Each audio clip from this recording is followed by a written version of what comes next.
नमस्कार. व्यासपीठावरील माननीय डॉक्टर यश वेलणकर, नितीन प्रकाशनाचे संचालक नितीन गोपटे सर आणि सर्व उपस्थितांचं मी वैशाली कार्लेकर मनापासून स्वागत करते. सध्याच्या काळात तरुण वर्ग, विशेषतः विद्यार्थी वर्ग वेगवेगळ्या ताणतणावाला तोंड देत आहे. बदलत्या गतीशी जुळवून घेण्यासाठी त्यांना सतत अद्ययावत राहावं लागतंय. अशावेळी परीक्षेच्या किंवा करिअरच्या संदर्भातल्या ताणतणावांचं व्यवस्थापन कसं करावं, नातेसंबंध कसे हाताळावे, अशा अनेक समस्या विद्यार्थ्यांसमोर उभ्या राहिलेत. आत्ताच्या काळात पाहायला गेलं तर ऑनलाईन आणि ऑफलाईन ही एक वेगळी समस्या निर्माण झालेली आहे. याच संदर्भात मार्गदर्शन करण्यासाठी प्रसिद्ध मानसोपचार तज्ज्ञ डॉक्टर यश वेलणकर यांचं विद्यार्थ्यांसाठी असलेलं विशेष व्याख्यान आज आपण ऐकणार आहोत. हा कार्यक्रम ऑनलाईन स्वरूपात MPSC मित्रच्या YouTube वाहिनीवर सुद्धा प्रसारित होणार आहे. डॉक्टर यश वेलणकर हे एक उत्तम लेखकही आहेत. दैनिक लोकसत्तामध्ये वर्षभर प्रसिद्ध झालेली मनोवेद ही लेखमालिका आपल्यापैकी अनेकांनी वाचली असेलच. व्यक्तिमत्व विकास कसा साधायचा, त्यासाठी माइंडफुलनेस अर्थात साक्षी ध्यान कसं करायचं, अशा अनेक वेगवेगळ्या प्रश्नांचा उहापोह करणारं एक सविस्तर पुस्तक वेद मनाचा हे त्यांनी लिहिलेलं आहे. त्याचं प्रकाशनही आज होणार आहे. आता आपण कार्यक्रमाला सुरुवात करूया. सर्वप्रथम मी संचालक नितीन गोपटे सर यांना विनंती करते की त्यांनी यश वेलणकर यांचं ग्रंथ भेट देऊन स्वागत करावं.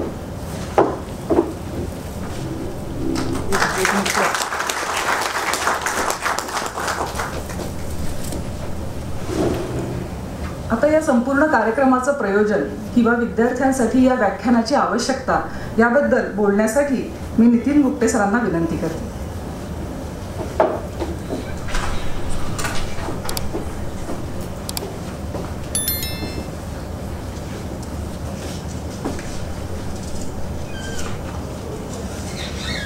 नमस्कार. आजच्या या डॉक्टर वेलणकर सरांच्या व्याख्यानाला आलेल्या सर्व विद्यार्थी मित्र आणि रसिक वाचकांचं मी स्वागत करतो. बदलत्या युगात शारीरिक स्वास्थ्याबरोबरच मानसिक स्वास्थ्य जपणं, त्याचबरोबर दैनंदिन ताणतणाव हाताळणं, भावनांचं नियंत्रण करणं, त्याचप्रमाणे अभ्यास आणि व्यावसायिक काम यांच्याकडे एकाग्रतेने लक्ष देणं, समाज माध्यमं अर्थात सोशल मीडियाचे दुष्परिणाम, अशा विविध समस्यांना आज आपण तोंड देत आहोत. यामध्ये विद्यार्थी वर्ग, नोकरदार, व्यावसायिक, गृहिणी, ज्येष्ठ नागरिक अशा सर्वच व्यक्तींचा आणि सर्व गटांचा समावेश आहे. माणसाच्या मनाचा वेध घेण्याचा प्रयत्न गेली हजारो वर्षे ऋषी मुनी आणि तत्वज्ञ त्याचा प्रयत्न करत आहेत. आधुनिक काळात तंत्रज्ञान विकसित झालेलं असल्या कारणाने मेंदू संशोधन अधिक प्रगत झालेलं आहे. त्यामुळे त्या दृष्टिकोनातूनही मनाचा वेध घेणं सोपं झालेलं आहे. या पुस्तकात उपनिषद लिहिणाऱ्या ऋषींपासून ते आधुनिक मेंदू विज्ञानाचे शास्त्रज्ञ, विचारवंत हे माणसाच्या मनाविषयी काय सांगत आहेत हे या पुस्तकात लिहिलेलं आहे. ध्यान आपल्या पूर्वजांनी शोधलं, परंतु आपला त्याच्याकडे बघण्याचा दृष्टिकोन फक्त मोक्ष प्राप्तीचा किंवा ईश्वर दर्शनाचा उपाय म्हणून आपण त्याच्याकडे पाहतो. परंतु आधुनिक काळात ध्यानाचे शरीरावर, मनावर आणि मेंदूवर कितीतरी चांगले परिणाम होतात हे संशोधनांती सिद्ध झालेलं आहे. ध्यान हे शिक्षण क्षेत्रात आणि आरोग्य क्षेत्रात अधिकाधिक वापरलं जावं यासाठीची जागरूकता वाढवणं हे या पुस्तकाचं काम, त्या पुस्तकाचा उद्देश आहे. मानसिक आजार म्हणजे वेड लागणं असं समजलं जातं, परंतु वेड लागणं हा आजार फक्त 1% व्यक्तींना होतो. समाजातील जवळपास 10% व्यक्तींना वेगवेगळ्या चिंतांनी ग्रासलेलं असतं, औदासीन्य येतं, त्यांना डिप्रेशन आलेलं असतं वेगवेगळ्या कारणांनी. असे भावनिक त्रास होत असतात, पण तो नेमकेपणे समजून घेणं, असे त्रास लक्षात आल्यानंतर संबंधित मानसोपचार तज्ज्ञाकडे जाऊन त्याचे उपचार करून घेणं हे त्यासाठी आवश्यक आहे. ही सगळी मनाच्या गुंतागुंतीची माहिती सोप्या भाषेत आणणं हाच या पुस्तकाच्या प्रसिद्धीमागचा मुख्य उद्देश आहे. प्रसिद्ध मानसोपचार तज्ज्ञ डॉक्टर यश वेलणकर यांच्या सहज सोप्या मार्गदर्शनातून मनाचा वेध आपण घेऊ आणि आपल्या समस्यांवर उपाय मिळवूयात असा यामागचा विचार आहे. मधल्या करोना काळात आपल्या सर्वांचीच दैनंदिनी खूप विस्कळीत झालेली होती. परंतु आता हे लॉकडाऊन संपत आलाय, जवळजवळ सगळीकडचा उठलेला आहे. या सगळ्या काळामध्ये आपण पण आपलं रुटीन सुरू करत आहोत. आमचा जो प्रकाशन व्यवसाय आहे त्याच्यामध्ये लेखक, पुस्तक विक्रेते आणि वाचक अशा सर्वांच्या माध्यमातून आणि सर्वांच्या प्रयत्नाने प्रकाशन क्षेत्रही सावरत आहे. आजचा मनाचा वेध या पुस्तकाच्या प्रकाशनाने आपण सध्याच्या काळातील एका अतिशय महत्त्वाच्या विषयाला सुरुवात करत आहोत. डॉक्टर यश वेलणकर यांच्यासारख्या सुप्रसिद्ध मानसोपचार तज्ज्ञांनी हे पुस्तक लिहिल्यामुळे त्याला एक वेगळंच मोल आलेलं आहे. आज आपण त्यांचं मार्गदर्शक व्याख्यानही ऐकणार आहोत. आपण सर्वजण इथे मोठ्या संख्येने उपस्थित राहिलात त्याबद्दल धन्यवाद आणि आभार. नमस्कार. आता आपण पुस्तक प्रकाशनाच्या कार्यक्रमाकडे वळणार आहोत. मी सरांना विनंती करते की त्यांनी पुस्तकाचं प्रकाशन करावं.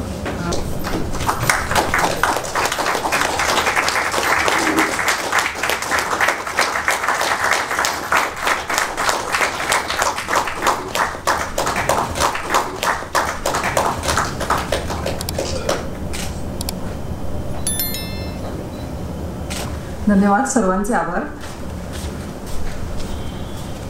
हे पुस्तक इथे सवलतीच्या किमतीत उपलब्ध आहे. माझी आपल्या सगळ्यांना विनंती आहे की सर्वांनी हे पुस्तक जरूर पाहावं, वाचावं आणि त्याबद्दलचे अभिप्राय आम्हाला निश्चितपणे कळवावे.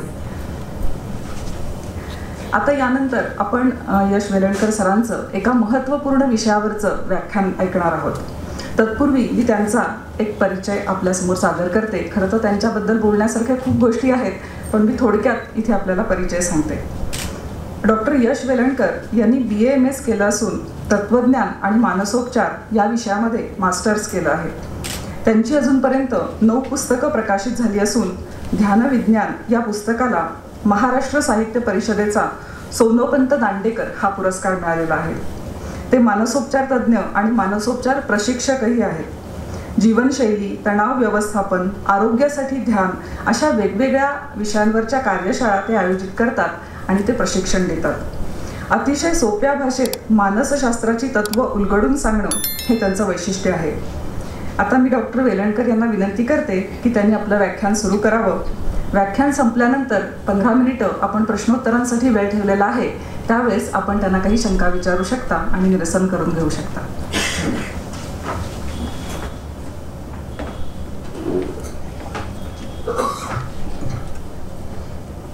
व्यासपीठावरील नितीन प्रकाशनचे मालक नितीन गोगटे या पुस्तकाच्या आणि सर्वच अनेक पुस्तकांच्या संपादिका वैशाली कार्लेकर आणि त्यांचंही लेखन तुम्ही सध्या लोकसत्तामध्ये पाहू शकता.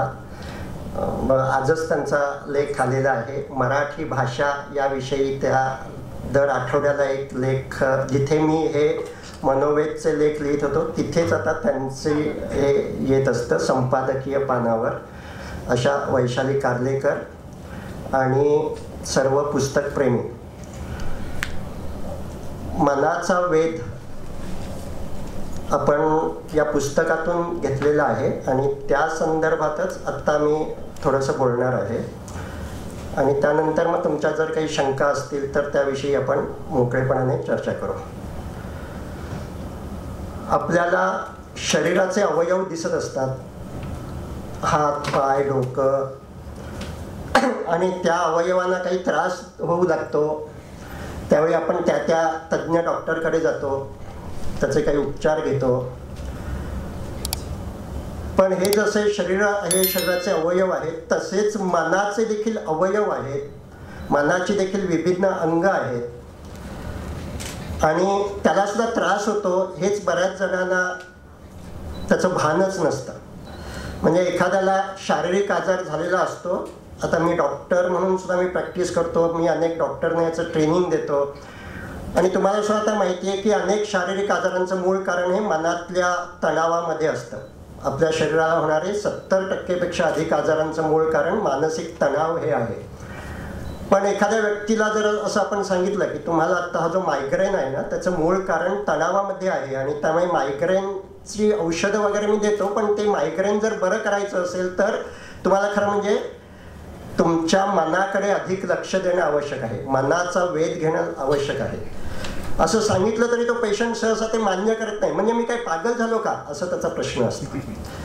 आणि त्यामुळे मनामध्ये काहीतरी बिघाड असणं म्हणजे पागल होणं ही जी गैरसमजूत आहे ती आपण सर्वांनी मिळून दूर करणं आवश्यक आहे. कारण त्या गैरसमजुतीमुळे मनाच्या ज्या अनेक वेगवेगळे जे त्रास आहेत त्यांच्याकडे त्रास म्हणून लक्षच दिलं जात नाही आणि हे त्रास बरे करता येऊ शकतात याचीही कल्पना अनेक माणसांना नाही. म्हणजे मी हेच पूर्ण वेळ काम करतो, मानसोपचार मी करतो.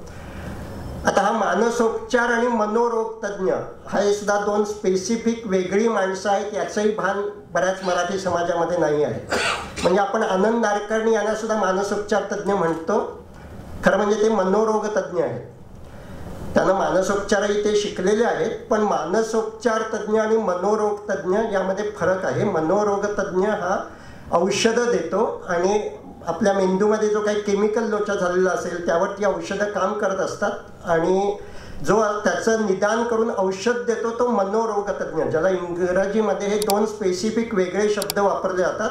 असा डॉक्टर म्हणजे सायकियाट्रिस्ट, ज्याने MBBS नंतर सायकियाट्रीमध्ये पोस्ट ग्रॅज्युएशन केलेलं असतं आणि ते असा जो काही त्रास असेल त्यावर औषधं देतात, तो सायकियाट्रिस्ट, ज्याला आपण मराठीमध्ये मनोरोग तज्ज्ञ, म्हणजे मॅडम असे वेगवेगळे शब्द सदरामध्ये सुचवत आहेत त्यामुळे याविषयी त्यांनी एक लेख लिहावा अशी मी त्यांना विनंती करेन.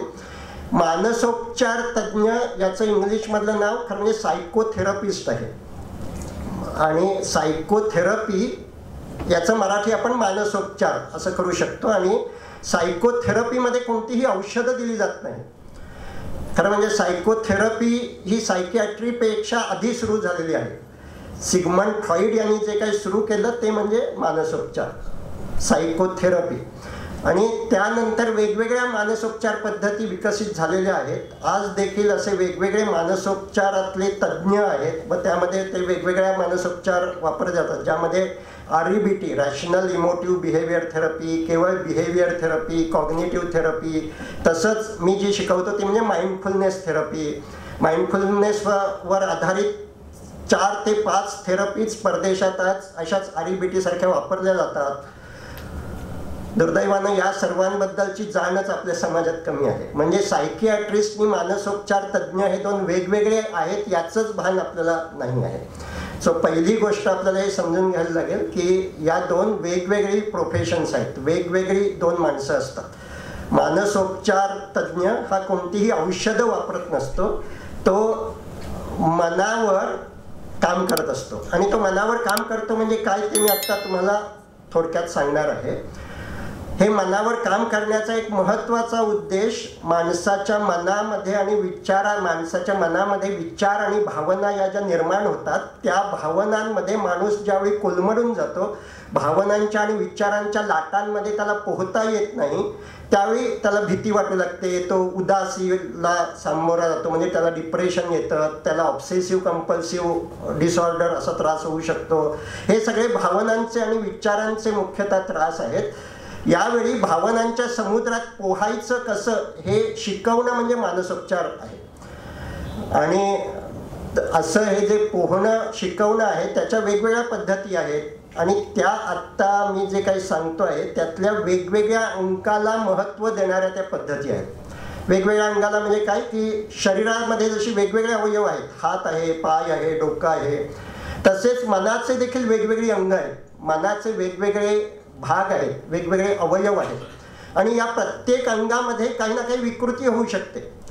मानसोपचार तज्ज्ञ म्हणून मला ती विकृती ओळखता येणं हे आवश्यक असतं आणि त्यानुसार जसा एखादा फिजिओथेरपिस्ट एक्झरसाइज सांगतो की शरीराचा हा स्नायू समजा माझा फ्रॅक्चर झाल्यामुळे नीट काम करत नसेल तर मला पुढचे महिना 1.5 महिना असा व्यायाम करावा लागतो आणि त्यामुळे या स्नायूंना मी अधिक बळकट करतो. हे जसं व्यायामानं स्नायू बळकट करता येतात तसंच ठराविक पद्धतीनं आपण विचार करतो, विचारांकडे पाहतो, लक्ष देतो, त्यामुळे आपल्या मेंदूतले सुद्धा वेगवेगळ्या पेशींना विकसित करता येतं. वेगवेगळे जर पेशी काही अधिक सक्रिय असतील, मेंदूतला काही ठराविक भाग जर अधिक ॲक्टिव्ह असेल तर त्याला शांत करता येतं. हे आजच्या मेंदू विज्ञानात समजतं आहे आणि त्यामुळे या मानसोपचार या विभागाकडे आपण सर्वांनीच लक्ष देणं आवश्यक आहे. आणि ते केवळ त्रास झाला तर लक्ष देणं आवश्यक नाही, त्रास होऊ नये म्हणून सुद्धा देणं आवश्यक आहे. जसं व्यायाम हा काही केवळ त्रास झाला म्हणूनच केला जात नाही,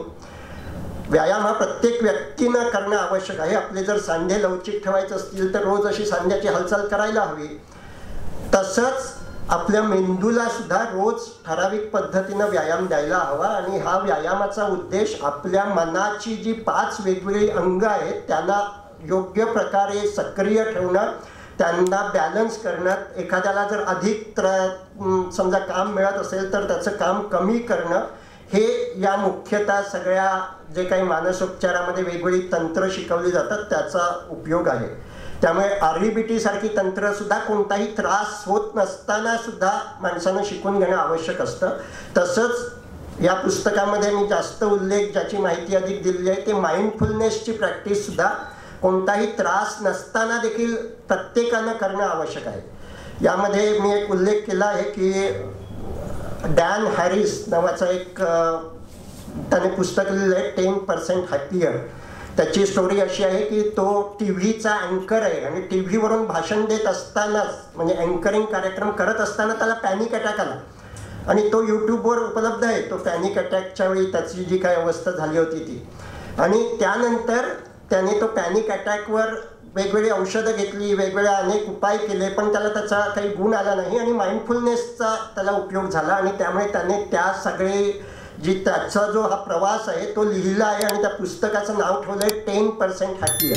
आधीपेक्षा मी 10% अधिक आनंदी झालो. म्हणजे पूर्ण आनंदी होणं आपल्याला अपेक्षितच नाही आहे, कारण ते शक्यच नाही आहे. जे असे तुम्ही सतत आनंदी व्हाल असं सांगतायत ते खोटं बोलत आहेत. ते एकतर त्यांना स्वतःच्या भावनांची सुद्धा जाणीव नाही आहे, कारण पूर्ण आनंदी सतत आनंदी होणं हे निसर्गाच्या विरोधीच आहे. आनंदासाठी आपल्या मेंदूमध्ये काही केमिकल्स निर्माण व्हावी लागतात आणि ही केमिकल्स समुद्राला जशी भरती ओटी येते तशी कमी जास्त होतात. त्यामुळे सेरोटोनिन डोपामाइन आपल्या मेंदूत असतं, त्यावेळी आपल्याला आनंदी वाटत असतं, पण ते सेरोटोनिन सतत राहत नसतं, ते काही वेळा कमी होतं. ज्यावेळी हे प्रकाश कमी होतो त्यावेळी ते कमी होतं. त्यावेळी एखाद्या दिवशी ढगाळ हवामान असेल तर त्या दिवशी ते कमी होतं आणि ते सेरोटोनिन कमी झालं की आनंद कमी होणं, उदासी येणं हे अतिशय नैसर्गिक आहे. त्यामुळे ज्यावेळी तुम्ही असं भाषणं पाहता, कोणी असं मी सतत आनंदी असतो असं जर एखादा सांगतो आहे, एकतर तो खोटं बोलतोय, तो लपवतोय, तो सतत जसे सूट घालून राहतात तशी माणसं सतत आनंदी असणं हेच त्यांना योग्य असं वाटतं आहे. त्यामुळे त्याला स्वतःच्या भावनांची सजगता नाही आहे एक शक्यता, किंवा तो खोटं बोलतो आहे.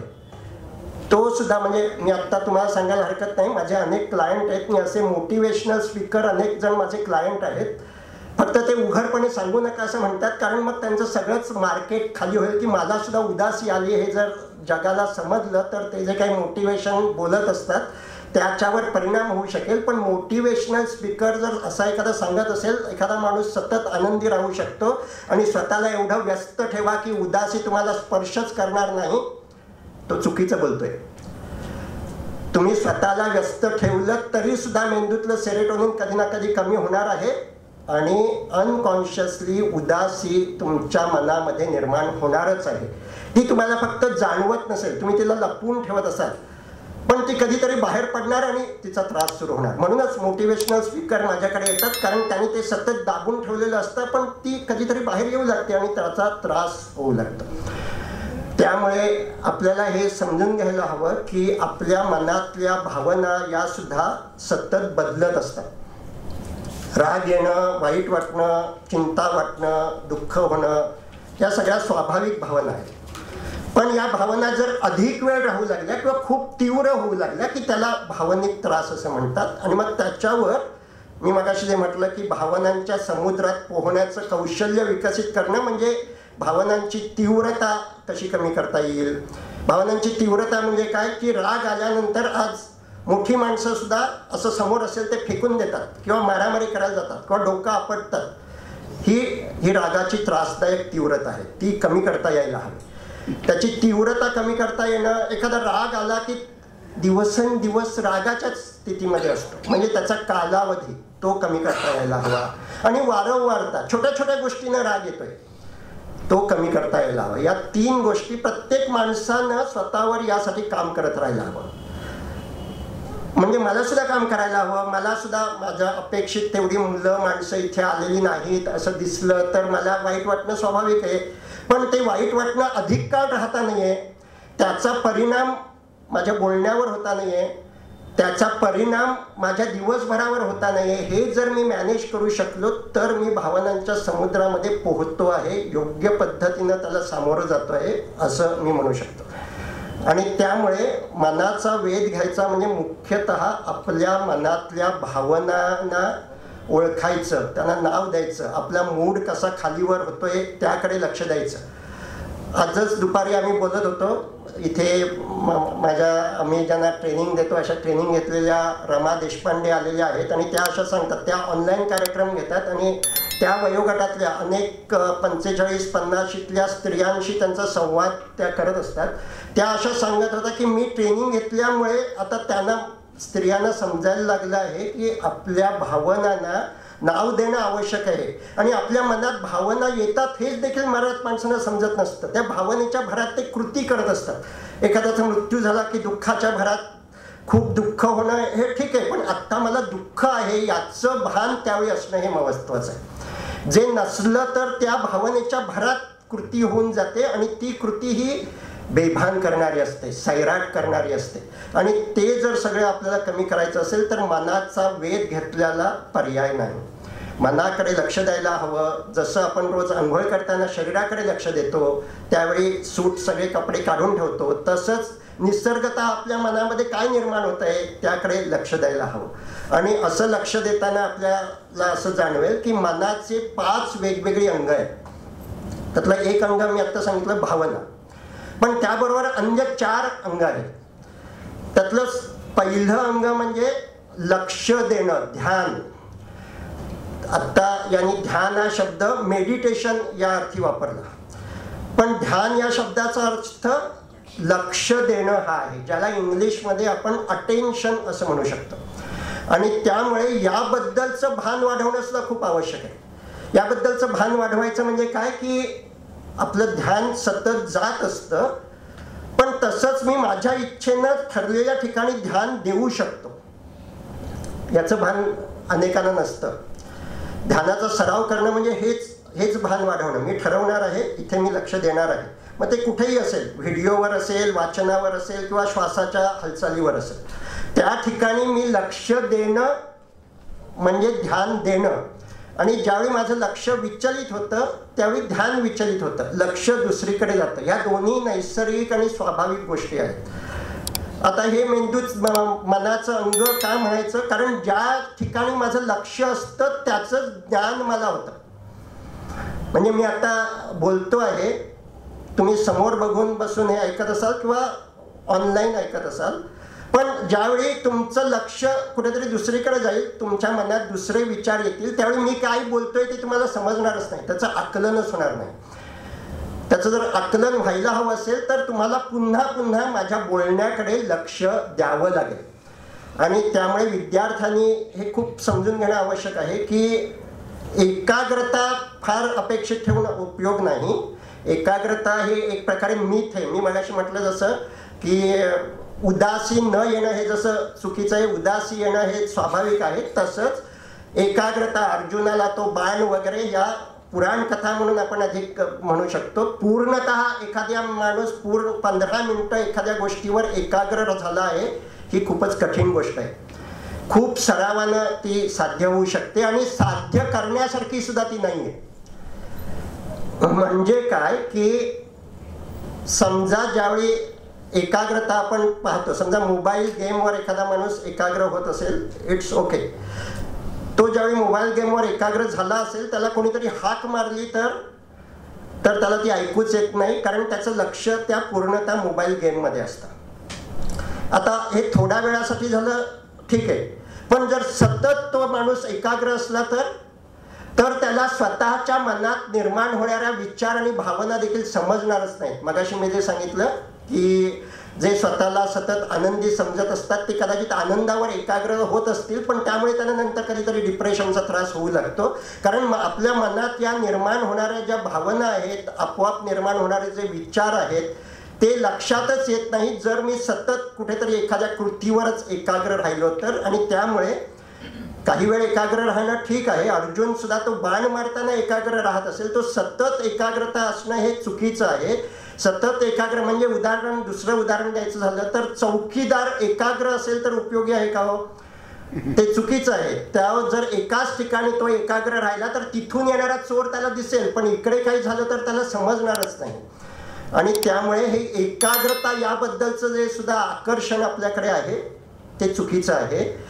एकाग्रतेपेक्षा पूर्ण भान असणं आवश्यक आहे. चौकीदाराला पूर्ण भान असणं आवश्यक आहे. चारी बाजूला काय होतं आहे, कुठे खुसफुस होते आहे ती त्याच्या लक्षात येणं आवश्यक आहे. आणि त्यामुळे ध्यानाचे सुद्धा हे दोन वेगवेगळे प्रकार आहेत. मी लक्ष देताना सुद्धा छोट्या भागावर अधिक काळ लक्ष देऊ शकतो, किंवा ज्याला आम्ही ओपन अटेन्शन असं म्हणतो, म्हणजे एकाच वेळी सगळं काय घडतं आहे, शरीरात काय घडतंय, मनात काय घडतं आहे यावर सुद्धा आपण एकाच वेळी लक्ष देऊ शकतो. सरावानं मेंदूमध्ये हे लक्ष देण्याचं तंत्र सुद्धा हे स्किल डेव्हलप होतं, हे आजचं न्यूरोसायन्स सांगत आहे. आणि त्यामुळे ही दुसरी गैरसमजूत आपल्या मनातून काढायला हवी.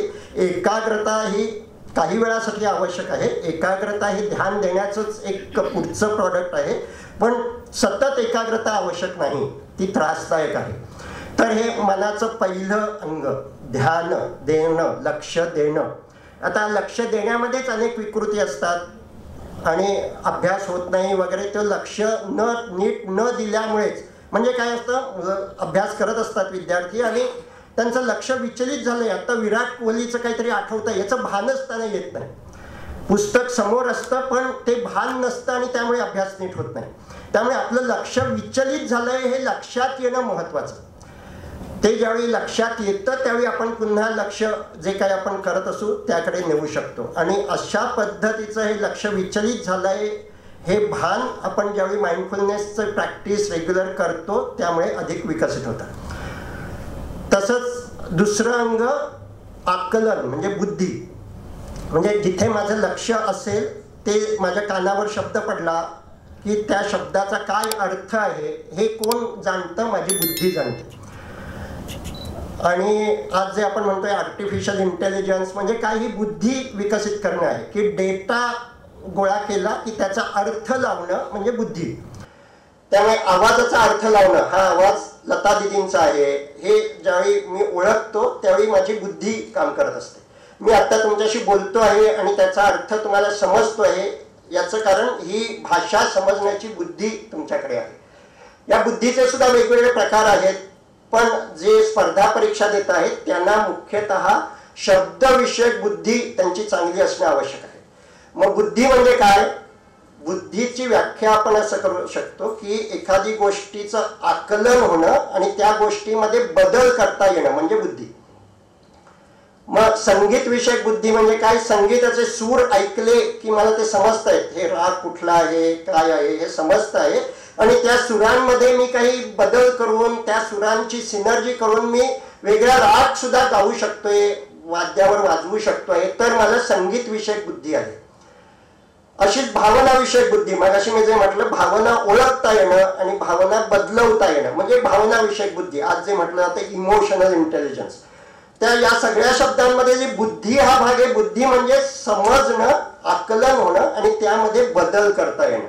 मग आता विद्यार्थ्यांच्या दृष्टीनं हे शब्दविषयक बुद्धी त्यांची चांगली असायला हवी. म्हणजे काय, ते जे काही वाचतील ऐकतील त्याचं आकलन त्यांना व्हायला हवं, ते कन्सेप्ट क्लिअर व्हायला हवे, त्या संकल्पना स्पष्ट व्हायला हव्यात त्यांच्या डोक्यामध्ये आधी आणि मग त्या त्यांना त्यांच्या शब्दामध्ये व्यक्त करता यायला हव्या.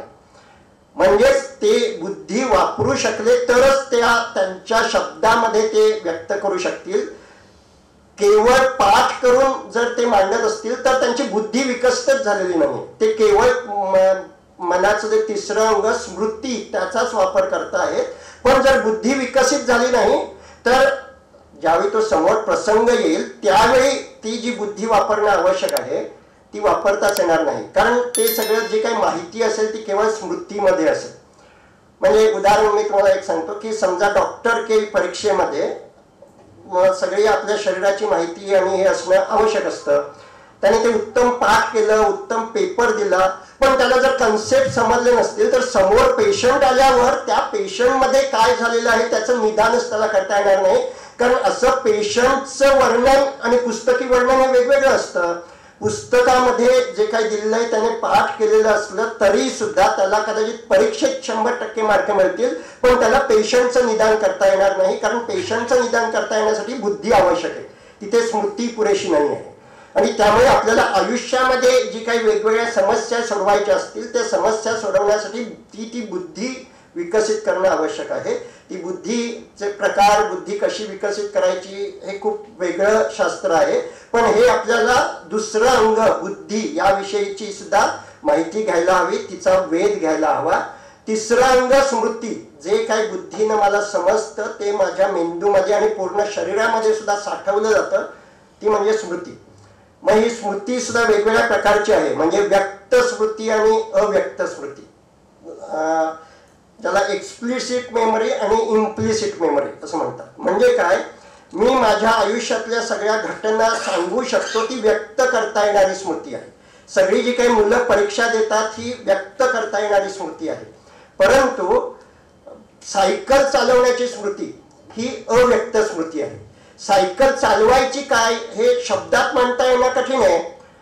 ते सायकल चालवणं, पोहणं, कोणतंही कौशल्य ही आपल्या शरीरामध्ये ती स्मृती निर्माण झालेली असते आणि त्याला इम्प्लिसिट मेमरी असं म्हणतात. अव्यक्त स्मृती म्हणजे रिफ्लेक्सली ज्या सगळ्या ऍक्शन होतात. सचिन तेंडुलकर चेंडू बघितल्याबरोबर जो फटका मारतो ते या अव्यक्त स्मृतीमुळे घडत असतं. त्याने पाठ केलेलं नसतं, नुसतं माहिती घेतलेली नसते, त्याने आपल्या शरीराला ते ट्रेनिंग दिलेलं असतं. आणि अल्झायमर आजारामध्ये आज जी स्मृती हळूहळू डिटेरिएट होते ती व्यक्त स्मृती डिटेरिएट होते, माहितीची स्मृती डिटेरिएट होते. पण ही जी अव्यक्त स्मृती आहे ती खूप पुढेपर्यंत राहत असते. तर आपल्याला वेगवेगळी कौशल्य शिकायची असतील, सवयी लावायच्या असतील तर या दोन प्रकारच्या स्मृतींची सुद्धा माहिती असायला हवी. आणि ती जी एक्सप्लिसिट, आज प्रॉब्लेम असा झालेला आहे बऱ्याच जणांचा की केवळ माहिती हेच ज्ञान असं वाटतं. म्हणजे आज बाईक सुद्धा ऑनलाईन शिकवली जाते. यूट्यूबवर तुम्ही व्हिडिओ पाहू शकता की बाईक कशी चालवायची, पण तो व्हिडिओ जरी पार झाला तरी स्वतःला बाईक नाही चालवता येणार. कारण बाईक चालवणं हे इम्प्लिसिट मेमरीचं काम आहे. त्यासाठी बाईकवर बसायला हवं, ती प्रॅक्टिस करायला हवी. हे जसं बाईक चालवण्याचं उदाहरण मी देतो तसंच ध्यान देण्याचं म्हणजे माइंडफुलनेसचं. मी माइंडफुलनेस थेरपी अनेकांना शिकवतो. त्याबद्दल सुद्धा लोकांना असं वाटत असतं त्याची माहिती द्या, अजून कोणती पुस्तकं, ही पुस्तकं मी वाचेन, ही वाचेन. नाही हो, त्याचा उपयोग नाही आहे.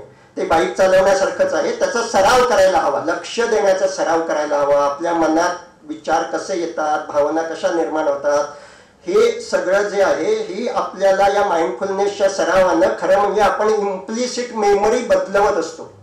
मी आता हे मुद्दाम एवढ्या सविस्तर सांगितलं की केवळ माहितीच पुरेशी नाही, आपल्या सगळ्या सवयी या एक प्रकारे आपण 3 वर्षाचे होण्याच्या आधीच, जे आपल्याला काही आठवतच नसतं, 3 वर्षापूर्वी आपण ज्यावेळी लहान होतो त्यावेळी काय घडलेलं असतं ते, पण अशा अनेक स्मृती आपल्या मनात साठलेल्या असू शकतात आणि त्यातून अनेक फोबिया निर्माण झालेले असू शकतात. हे सगळं जर बदलायचं असेल तर त्या अव्यक्त स्मृतीवर काम करणं आवश्यक आहे आणि ते केवळ माहिती घेऊन, यूट्यूबचे व्हिडिओ पाहून ते काम करता येणार नाही. ते सगळं बंद ठेवून, माहिती घेणं काही वेळ बंद ठेवून हे काम करायला हवं. आणि त्यामुळे विशेषतः तरुण पिढीला माझं हे सांगणं आहे की केवळ माहिती पुरेशी नाही. माहिती ही तुम्ही एक्सप्लिसिट मेमरीमध्ये, स्मृतीमध्ये ती साठवून ठेवाल, ती सुद्धा साठत नाही आज. त्याचं सुद्धा मी एक कारण सांगतो आत्ता की बऱ्याच जणांना आपण म्हणजे मला असा अनुभव येतो, 4 दिवसापूर्वी आपण एखादी ठरवलेली असते गोष्ट आणि 4 दिवसात ते विसरतात. काय हो आपण ठरवलं होतं असं ते विचारतात. किंवा आज व्हॉट्सअपवर एकच मेसेज तुम्हाला 10 वेळा पुन्हा पुन्हा पाहायला मिळतो. याचं कारण असं आहे की मेमरीमध्ये स्टोअर होण्यासाठी सुद्धा जी काही माहिती मी घेईल त्यानंतर काही वेळ माहिती घेता नाही येईल. दुसरी माहिती घेतली की मेंदू ती माहिती घेण्यात जातो आणि साठवण्याचं काम राहूनच जातं. आज व्हॉट्सअपवर जे तुम्ही मेसेज वाचता, एक मेसेज लगेच दुसरा, लगेच तिसरा, आणि त्यामुळे स्मृतीमध्ये जे काही साठवलं जाण्यासाठी मेंदूला वेळ आवश्यक असतो तो मिळत नाही आहे आणि त्यामुळे सुद्धा अनेक समस्या आहेत. त्यामुळे स्मृती या अंगाकडे जर आपल्याला लक्ष द्यायचं असेल तर मला काय लक्षात ठेवायचं आहे आणि काय विसरून जायचं आहे हे ठरवणं माझ्या हातात आहे. मी ठरवू शकतो की या गोष्टी मला विसरून जायच्या आहेत. लहानपणी ही घटना घडली होती, माझ्याशी माझा कोणीतरी अब्यूज केलेलं होतं, ते मला विसरून जायचं आहे. ते विसरून जात नाहीये, ते पुन्हा पुन्हा मनात आठवतंय. ते कसं विसरून जायचं याचं तंत्र आज माहिती आहे, पण त्याची प्रॅक्टिस करायला हवी. ते तंत्र नुसती माहिती घेऊन त्याचा उपयोग नाही. त्यामुळे स्मृतीमध्ये काय साठवायचं आणि काय विसरायचं, ज्याला आपण डी लर्निंग असं म्हणतात इंग्लिशमध्ये, हे सुद्धा शक्य आहे. त्याचबरोबर स्मृतीमध्ये काय साठवायचं ही आपल्याला निवडता आलं पाहिजे. माहिती अनंत आहे, त्यातली कोणती गोष्टी मी साठवणार हे आपण ठरवलं पाहिजे आणि त्या दृष्टीनं या तिसऱ्या अंगाकडे लक्ष देणं हे सुद्धा महत्त्वाचं आहे. मग आता मी म्हटलं जसं स्मृतीची म्हणजे विद्यार्थ्यांच्या बाबत हे खूप प्रॉब्लेम दिसतो. ते खूप वाचतात, अभ्यास करतात आणि परीक्षेच्या वेळी ब्लँक झालो असं म्हणतात.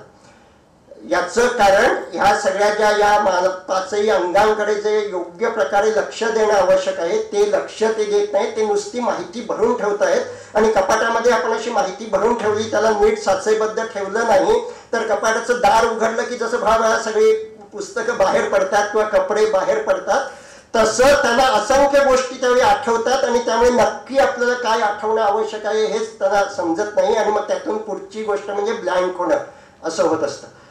तर हे जर आपल्याला टाळायचं असेल तर आपल्याला स्मृती कशी साठवायची, त्याची कशी वर्गवारी करायची, स्मृती म्हणजे लक्षात राहण्यासाठी सुद्धा वेगवेगळी तंत्र आहेत, एकमेकाला जोडून ठेवणं वगैरे, या सगळ्या गोष्टींचा उपयोग करणं आवश्यक आहे. त्यामुळे स्मृतीमध्ये विकृती निर्माण होऊन सुद्धा आपली अनेक आजारच होतात असं नाही, आपली जी काही कार्यक्षमता आहे त्यावर सुद्धा खूप त्याच्यावर दुष्परिणाम होतात. तर ही 3 अंग लक्ष देणं, बुद्धी आणि स्मृती. चौथं अंग भावना, ज्याविषयी मी प्रथम बोललो की ज्यावेळी मला एखादी गोष्ट कानावर आवाज पडतो, तो कानावर आवाज पडला की मला त्याचं आकलन होतं. हा मराठी भाषेतला हा शब्द आहे, माझ्या स्मृतीमध्ये त्या शब्दाचा अर्थ काहीतरी ठेवलेला असतो आणि त्याबरोबर माझी बुद्धी आकलन करते की मला शिवी घालतोय तो. हे शिवी घालतोय हे आकलन झालं की माझ्या मनामध्ये लगेच तत्क्षणी भावना निर्माण होते. मग राग निर्माण होतो, वाईट वाटतं, काही ना काही भावना माझ्या मनामध्ये निर्माण होते. आता ही भावना निर्माण होते म्हणजे काय होतं, विचार निर्माण होतो. हे 5वं अंग आहे. हा विचार असतो म्हणजे मी याला एवढी मदत केली आणि तरी सला मला शिवी घालतोय, हा विचार माझ्या मनात येतो म्हणजे त्यावेळी मला राग आलेला असतो. हे जे वेगवेगळे विचार, आज खऱ्याचं जगच नाहीये, आपण किती लोकांना मदत केली तरी कोणाला त्याचं आठवण राहत नाही म्हणजे मला दुःख होत आहे. ही भावना दुःख म्हणून मनात येतच नसते. भावना ही आपल्याला ओळखावी लागते की माझ्या मनात आत्ता हे जे विचार आहेत त्या विचारांना मला काही नाव देता येईल का, आणि ते ज्यावेळी नाव देतो त्यावेळी त्याला आपण भावना असं म्हणतो. भावना ज्यावेळी आपल्या मनात असते त्यावेळी विचार येणं खूप वेगानं होत असतं. आता यातला फरक सुद्धा आपण समजून घ्यायला हवा. विचार येणं आणि विचार करणं, आपण सर्वांनी हा स्वतःला विचारून पाहावं. असं ज्यावेळी आपण विचारात असतो त्यावेळी स्वतःला विचारायचं, मी विचार करतोय हे की माझ्या मनात विचार येत आहेत, यामध्ये आधी फरक आहे. आणि मेंदूमध्ये तो फरक लक्षात आलेला आहे. मी विचार करत असतो त्यावेळी मेंदूत वेगळं काहीतरी घडत असतं आणि माझ्या मनात विचार येत असतात त्यावेळी वेगळं काहीतरी घडत असतं. आता ह्यातला फरक लक्षात न आल्यामुळे एक समस्या निर्माण होत असते आणि ती म्हणजे आज तुम्ही युट्यूबवर विशेषतः तरुण मुलं ज्याला सर्वाधिक लाईक करतात आणि पाहतात असे व्हिडिओ बघितले तर त्यामध्ये निगेटिव्ह विचार मनात येतात, त्यांचं काय करायचं हा प्रश्न असतो. आणि त्यावर मी म्हटलं तशी मगाशी उत्तरं दिलेली असतात. स्वतःला व्यस्त ठेवा म्हणजे निगेटिव्ह विचार येणार नाही, पण ते खरं नाही. तुम्ही करून बघा. निगेटिव्ह विचार येणं आपण थांबवू शकत नाही, विचार करणं आपण थांबवू शकतो. आणि त्यामुळे मनात आपोआप जे विचार येतात तेच ज्यावेळी अधिक वेगानं येत असतात त्याच वेळी हे सगळे भावनिक त्रास होत असतात. पण ते सुद्धा आधी आपण मी त्यांचं दमन करू शकतो, त्यांना दाबून ठेवू शकतो, पण तरी ते निर्माण होतच असतात. विचार निर्माण करणं हेच आपल्या मेंदूचं काम आहे. विचार निर्माण करणं म्हणजे आत्ता आपल्या मेंदूचं सतत काम काय येतो की आत्ता काय चाललेलं आहे त्याचं ज्ञान घेणं आणि त्यानुसार माझं पुढचं पाऊल काय असेल ते ठरवणं. हे ज्ञान तो घेतो ते सुद्धा स्मृतीमध्ये त्याने जो काही अनुभव घेतलेला आहे त्यानुसार घेत असतो आणि त्यानुसार विचार मनात येत असतो. म्हणजे उदाहरण घ्यायचं तर लिफ्ट धोकादायक आहे असं माझ्या मेंदूमध्ये जर कोरलं गेलेलं असेल तर लिफ्ट नुसती कल्पना केली तरी माझी स्मृती जागृत होते आणि छातीत धडधडायला लागते आणि मला भीती निर्माण होते. हे सगळं का होतं तर त्या क्षणी माझ्या मनात विचार होतो की बापरे लिफ्ट मला भीती वाटेल आणि त्यामुळे भीती निर्माण होत असते. सो हे जे काही आकलन होतं त्यातून विचार निर्माण होत असतो. आणि आपण अशी एक कल्पना करू की विचार आणि भावना यातला फरक समजून घेण्यासाठी विचार म्हणजे आपल्या मेंदूमध्ये 10 वेगवेगळे फाईल्स एकाच वेळी काम करत असतात आणि 10 विचार एका वेळी तयार होत असतात. एक स्मृतीशी संबंधित एक फाईल काम करत असते, एक आवाजाशी संबंधित म्हणजे 5 ज्ञानेंद्रियांशी संबंधित काम करत असते, एक पुढचं काय समस्या आहे त्या संबंधी काम करत असते. आणि म्हणूनच वेगवेगळे विचार आपल्या मनात येत राहतात. म्हणूनच आपण म्हणतो मन चंचल आहे. आवाजाचं काहीतरी कानावर पडतं आणि त्यानुसार बाहेर रस्त्यावरून ॲम्ब्युलन्स चालली आहे असा विचार माझ्या मनात येतो. लगेच दुसरं काहीतरी समोर दिसतं, काहीतरी आठवण येते आणि माझ्या मनात असंख्य वेगवेगळे विचार येत राहतात. म्हणजे माझ्या या 10ही फाईल काम करतायत एका वेळी. पण त्यातल्या एका फाईलला असं जाणवतं की आत्ता मी जे काही काम करते हे सर्वात महत्वाचं आहे. म्हणजे आपण कल्पना करू की खोलीमध्ये 10 माणसं बसली आहेत, ती आपापलं काम करतायत आणि त्यातल्या एखाद्या माणसाला असं वाटतं की मी जे काही आत्ता मला समजलं हे सर्वाधिक महत्वाचं आहे आणि म्हणून ती व्यक्ती उभी राहून मोठमोठ्याने ओरडू लागते. ती अशी ओरडू लागली की आपोआपच बाकीची 9 माणसं जी असतात ती त्यांचं काम थांबवतात आणि त्या व्यक्तीकडे लक्ष देतात. का तू का ओरडते आहे. हे ज्यावेळी मेंदूत घडतं त्याला आपण भावना निर्माण होणं असं म्हणतो. ज्यावेळी माझ्या मेंदूतली एक फाईल प्रॉमिनंट होते आणि तीच एवढे विचार निर्माण करू लागते की त्याचेच विचार माझ्या मनात येतात आणि मग बाकीचं सगळं शांत होतं, सगळ्या फाईल कामच करण्याशा होतात. आणि मग आपली स्तोत्र आहेत की कामातुराणाम न भयम न लज्जा. म्हणजे काय, काम ही फाईल ती मेंदूतली प्रॉमिनंट झाली की भय लज्जा निर्माण करणाऱ्या फाईल सुद्धा काम करण्याशा होतात. मग ती एकच फाईल प्रॉमिनंट राहते. हे सगळ्या भावनेच्या वेळी होतं आणि त्यामुळे कोणत्याही भावनेच्या वेळी ते विचार आपल्या मनामध्ये खूप वेगानं निर्माण होत असतात. आता त्यांना हे विचार म्हणजे ही भावना आहे हे ओळखून नाव देणं आवश्यक असतं. तर त्या भावनांची तीव्रता आपण काही प्रमाणात कमी करतो आणि हे सगळं केवळ माहिती घेऊन होत नाही. ते प्रत्यक्ष ज्यावेळी विचार असे येत असतात त्यावेळी ती नाव देता येणं आवश्यक आहे की आत्ता मला राग येतोय. म्हणजे ते जे सिनेमा मला राग येतोय असं सिनेमातलं एक गाणं आहे तसं आपल्याला सांगता आलं पाहिजे. आत्ता हे जे काही घडतंय मला राग येतोय, मला वाईट वाटतंय, मला आता उदास वाटतंय, मला चिंता वाटते आहे. हे आपल्या विचारांना नाव देणं हे खूप महत्वाची गोष्ट आहे. आणि या सर्वावरचं जे काही मेंदूत यामुळे काय होतं याविषयी मेंदू संशोधन खूप सांगतंय. मी हे सांगितलं हे मेंदूमधले वेगवेगळी कार्य आहेत ही 5 अंगामध्ये आणि त्यामुळे त्या सर्वाची माहिती सविस्तर आणि शांत बसून पुन्हा पुन्हा वाचायची असेल आणि ती प्रत्यक्षात आणायची असेल तर ह्या पुस्तकामध्ये म्हणूनच आपली 20 प्रकरणं आहेत आणि प्रत्येक प्रकरणाच्या आधी काही प्रश्न दिलेले आहेत. हे प्रश्न वाचायचे आणि ते प्रश्नांची उत्तरं शोधण्यासाठी पुढचं प्रकरण करायचं. हे असं का केलेलं आहे तर मी मगाशी जे सांगितलं की आकलन केव्हा होतं ज्यावेळी इंटरेस्ट असतो त्यावेळी रस निर्माण झाला की त्याचं आकलन तिथे लक्ष अधिक चांगलं राहतं. All learning is emotional learning असं म्हणतात. सगळं जे काही आपण शिकत असतो ते भावनिकच शिक्षण असतं. तुम्ही आठवून बघा, तुमच्या शाळेमध्ये तुमचे जे शिक्षक तुम्हाला सर्वात आवडते होते तो विषय आवडता होतो. त्या विषयाशी काही देणं घेणं नसतं. तुम्ही कच्ची पाटी असतात. जे शिक्षक चांगल्या पद्धतीने शिकवायला लागतात, तुमची इमोशनल अटॅचमेंट होते, मग तुम्ही तिथे अधिक लक्ष चांगलं देऊ लागता आणि मग तो विषय आवडायला लागतो. अनेकांच्या बाबत असं असतं की 10वी पर्यंत मला हा विषय आवडत नव्हता, कॉलेजमध्ये आता ते वेगळे शिक्षक आले, ती चांगल्या पद्धतीने मॅडम शिकवायला लागले आणि तो विषय आवडायला लागला. कारण all learning is emotional learning. आणि त्या इमोशनल लर्निंग म्हणजे इंटरेस्ट असेल तर आपलं लक्ष तिथे जातं, जे लक्ष दिलं जातं ते आपल्या लक्षात राहतं, त्याचं आकलन होतं. आणि तो इंटरेस्ट क्रिएट करण्यासाठी हे प्रश्न दिलेले आहेत.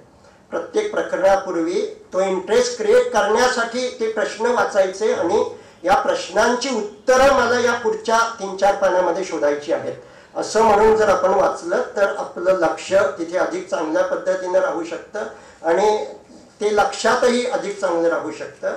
आणि मग ते प्रकरण वाचून झालं की पुन्हा शेवटची चौकट आहे स्वाध्याय. म्हणजे हे जे काही वाचलं आहे ते पुन्हा अप्लाय करायला हवं, कृतीत आणायला हवं.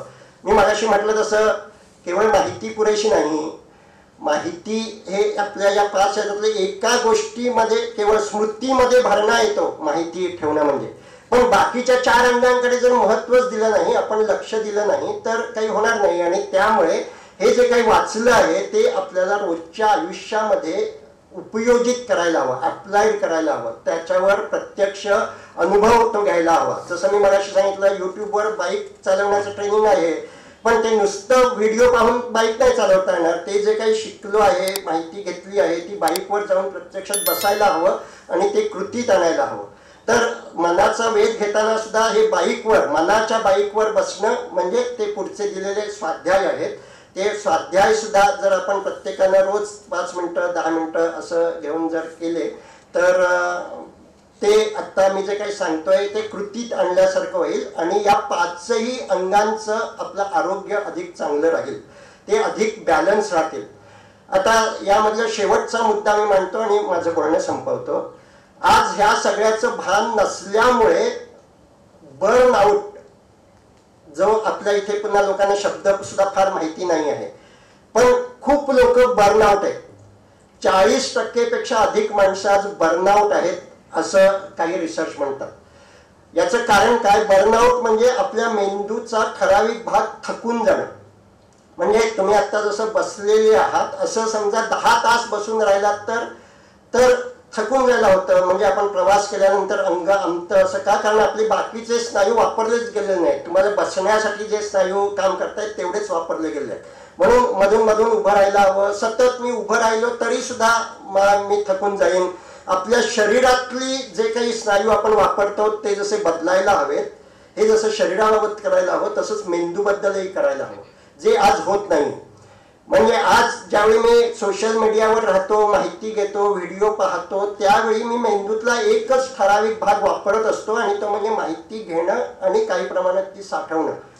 आणि असं जर मी सतत करत राहिलो तर तो मेंदू थकतो आणि मग अशी एक अवस्था येते की तो माहिती घेऊच शकत नाही पुढची, तो लक्षच देऊ शकत नाही. त्याला काही काळ म्हणजे विशेषतः MPSC स्पर्धा परीक्षांमध्ये जी मुलं परीक्षा म्हणजे खूप 10 तास अभ्यास करतायत अशी अनेक मुलं माझी क्लायंट आहेत. त्यांची समस्या अशी आहे की असा अभ्यास केल्यानंतर एखादा दिवस असा येतो की मी काहीच करू शकत नाही. पुस्तक असतात आजूबाजूला पण मी पुस्तक उघडावं असंही वाटत नाही. पुस्तक उघडलं तरी सुद्धा वाचलेलं काही आकलन होत नाही. याचं कारण त्यांचा मेंदूतला एक ठराविक भाग थकलेला असतो. हे जर हा बर्नआउट जर टाळायचा असेल तर आपल्याला आपल्या मेंदूतल्या या 5ही अंगांना योग्य प्रकारे काम द्यायला हवं आणि योग्य प्रकारे विश्रांती द्यायला हवी. त्याचं भान ठेवणं म्हणजेच माइंडफुल राहणं. की मी आत्ता ही माहिती घेतली, आता थोडा वेळ माहिती कोणतीही नवीन घेणार नाही तर ती माझ्या स्मृतीमध्ये साठवायला ती उपयोग होईल. मग आता मी माझ्या भावनांकडे लक्ष देईन. मग भावनांचा परिणाम म्हणून शरीरात काय होतंय का त्याकडे लक्ष देईन. आणि ज्यावेळी आत्ता न्यूरोसायन्समध्ये असं लक्षात येत आहे की मुख्यतः मेंदूची 2 फंक्शन आपण डिवाइड करू शकतो. एक म्हणजे ही माहितीशी संबंधित रिमेंबरिंग सेल, मी काहीतरी माहिती घेत असतो, आठवत असतो आणि विचारात राहत असतो. आणि दुसरं म्हणजे एक्सपिरियन्सिंग सेल्फ, मी काहीतरी अनुभव घेत असतो. ही मेंदूमध्ये मुख्यतः 2 वेगवेगळी फंक्शन्स आहेत. आणि आज बहुसंख्य माणसं केवळ रिमेंबरिंग सेल्फच अधिक वापरत असतात. एक्सपिरियन्सिंग सेल्फला वेळ देणं म्हणजे त्यावेळी कोणतीही माहिती, म्हणजे ज्यावेळी संगीत ऐकत असतो त्यावेळी माहिती घेत असतो आपण, कोणतीही नवीन माहिती न घेता आत्ताचा क्षणाचा अनुभव घेणं. मग काही वेगवेगळे आवाज येत आहेत, आत्ता शरीराला काही स्पर्श जाणवत आहेत का, मग मनात कोणते विचार आपोआप येत आहेत, ते काही भावना निर्माण करतायत का, आणि त्या भावनांमुळे शरीरात काही बदल होत आहेत का, हे एक्सपिरियन्स करणं, याचा अनुभव घेणं हे खूप आवश्यक आहे. असं जर आपण केलं, दर तासामध्ये 55 मिनिटं आपण रिमेंबरिंग सेल्फचं काम केलं, माहिती घेतली, माहिती प्लॅनिंग केलं, पण 5 मिनिटं जर अशा पद्धतीने एक्सपिरियन्सिंग सेल्फला दिली तर तो रिमेंबरिंग सेल्फ करणाऱ्या मेंदूच्या भागाला पुन्हा विश्रांती मिळते, तो रिएनर्जाइज होतो आणि पुन्हा चांगल्या दमानं काम करू लागतो. आणि त्यामुळे मी हे जे सांगतोय हे गुगल कंपनीत देखील शिकवलं जातं आणि त्याची टॅग लाईन आहे 1 good breath in every hour. प्रत्येक तासामध्ये 1 श्वास तरी समजला पाहिजे. तो श्वास समजतो म्हणजे त्यावेळी माझा मेंदू एक्सपिरियन्स करत असतो. श्वास आत जातोय, बाहेर पडतोय. आणि जर ते मी अशा पद्धतीनं 1 मिनिट 2 मिनिट प्रत्येक तासाला निदान 2 तासांनी केलं तर माझा थिंकिंग ब्रेन पुन्हा त्याला थोडी विश्रांती मिळते आणि तो पुन्हा चांगल्या पद्धतीनं काम करू लागतो. आणि त्यामुळे आपल्याला आयुष्यातली सगळी जी काही चांगली कामं करायची आहेत, म्हणजे मगाशी नितीन सरांनी सांगितलं की पूर्वी ध्यान हे केवळ अध्यात्म मोक्ष यासाठी करायला हवं असं सांगितलं जात होतं. आता तो समज चुकीचा आहे. आपल्याला जीवनोत्सव करण्यासाठी, हे जीवन हाच उत्सव करण्यासाठी, आयुष्यातले रोजचे साधे साधे आनंद अनुभवण्यासाठी सुद्धा हे लक्ष देण्याचं कौशल्य म्हणजे ध्यान विकसित करायला हवं. थोडा वेळ दर तासात 2 तासांत एक्सपिरियन्सिंग सेल्फला कडे आपल्याला कार्यरत करायला हवं. आणि असं कार्यरत करणं म्हणजे ध्यान असं आपण म्हणू शकतो. ज्यावेळी मी कोणतीही नवीन माहिती घेत नाही आणि आत्ताच्या या क्षणाचा मी अनुभव घेतो आहे, आणि मग त्यामध्ये साक्षी ध्यान असं म्हटलं जातं की तो अनुभव घेतो आहे पण त्याला प्रतिक्रिया करत नाहीये. हे वाईट अशी जी प्रतिक्रिया माझा भावनिक मेंदू सतत करत असतो, त्यामुळे माझ्या अनेक त्रासदायक भावना निर्माण होत असतात. त्याचं सर्व सविस्तर वर्णन या पुस्तकामध्ये आहे. ते ज्यावेळी मी असं पाहत असतो आणि कोणती प्रतिक्रिया हे वाईट असा विचार करत नसतो, त्यावेळी मी माझ्या भावनिक मेंदूला एक प्रकारचं ट्रेनिंग देत असतो. आणि त्या ट्रेनिंगमुळे या सगळ्या ज्या चिंता, उदासी, भीती या सगळ्या भावनांची तीव्रता, वारंवारता आणि कालावधी ही हळूहळू कमी होऊ लागते. आपलं भावनिक स्वास्थ्य हे अधिकाधिक चांगलं विकसित होऊ लागतं. आता हे सगळं पुन्हा माहिती घेऊन केवळ उपयोगाचं नाही, त्याचा प्रत्यक्ष सराव करायला हवा.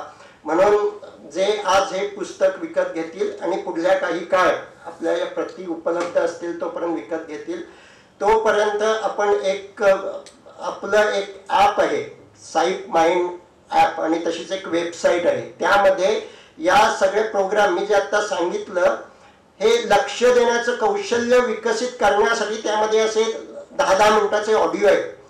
ते ऑडिओ ऐकायचे आणि त्यानुसार लक्ष द्यायचं. मग भावनांवर लक्ष द्यायचं, आपोआप विचार येतात ह्याचा अनुभव जर घ्यायचा असेल तर ते ऑडिओ ऐकून प्रॅक्टिस करायला हवी. अन्यथा काय होतं, आपण म्हणजे अगदी विपश्यना करून आल्यानंतर सुद्धा माणसं 10 दिवस त्यांनी 10 तास रोज शिबिर केलेलं, ध्यान केलेलं असतं, तरी ज्यावेळी घरी बसतात त्यावेळी त्यांच्या असं लक्षात येतं की आपण विचारातच वाहत जातो. तिथे जसं होतं तसं इथे होत नाही. असं का होतं? कारण आपण दिवसभर जे काही अनुभव घेत असतो ते विचार निर्माण करणं हेच मेंदूचं काम आहे. तिथे विपश्यना शिबिरात ते विचार कमी निर्माण झालेले असतात, कारण तिथे आपण बाकी अनुभव घेतच नसतो. तिथे मौन पाळायचं असतं, त्याचसाठी पाळायचं असतं.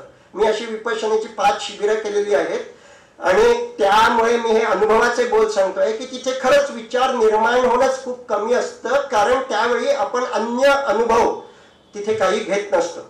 इथे ज्यावेळी मी अनुभव घेत असतो, मी आता बोललो आणि अर्ध्या तासांनी ध्यानाला बसलो तर मी काय बोललोय हेच माझ्या मनात पुन्हा विचार निर्माण होते.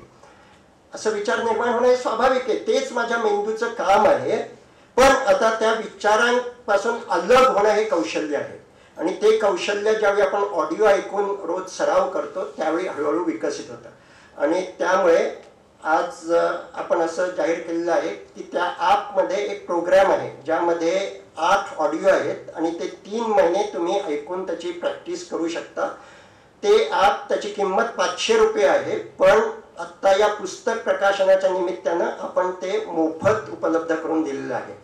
त्यामुळे आत्ता समोर जे कोण हे पाहत असतील किंवा सोशल मीडियावर हा व्हिडिओ पाहत असतील त्यांनी कृपया आमच्याशी संपर्क करावा. त्या ॲपमध्ये कसं रजिस्ट्रेशन करायचं वगैरे त्याची माहिती त्यांना नंतर दिली जाईल आणि पुढल्या काही काळ तरी त्यांना ॲपमधील तो प्रोग्राम हा मोफत त्याचा अनुभव त्यांना घेता येईल.